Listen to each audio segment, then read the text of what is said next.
Hello বন্ধুরা, তোমরা কেমন আছো? আর আমিও অনেক ভালো আছি। তো চলো আজ একটা নতুন ব্লগে তোমাদের সকলকে স্বাগত।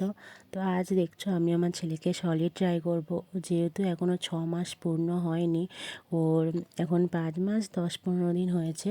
তো ও যেহেতু ব্রেস্ট ফিডিং করে না, ওর অনেক ভিটামিন এসব কম, তার জন্য ও পুরোটাই ফর্মুলার উপর নির্ভর। তো সেহেতু ভাবলাম আগে থেকেই আমি ওকে সলিডটা দেওয়া শুরু করি, যেহেতু বাইরের খাবার খেলে একটু ফল খেলে সবজি খেলে ও একটু ভিটামিন পাবে। তো তার জন্য ওকে আমি আগে থেকেই সলিড শুরু করলাম। ও এখনও দেখছো ভালোভাবে বসতেই পারে না, তো বালিশ দিয়ে ওকে আমি বসিয়েছি। বসিয়ে ওকে আমি আজকে প্রথম খাওয়াচ্ছি, ওটা বোঝার চেষ্টা করছি জিনিসটা কী। প্রথমবার খাচ্ছে, বুঝতেই পারছে না। তো আমি আজকে ওকে আপেল সিদ্ধ করে সেটা ওকে দিয়েছি। তো এটাও পুরোটা খেতে পারেনি, 2 চামচ মতো খেয়েছে। তো বন্ধুরা, পরের কোনো ভিডিওতে তোমাদের সাথে দেখা হবে। তোমরা সকলে ভালো থেকো, সুস্থ থেকো। টাটা বন্ধুরা।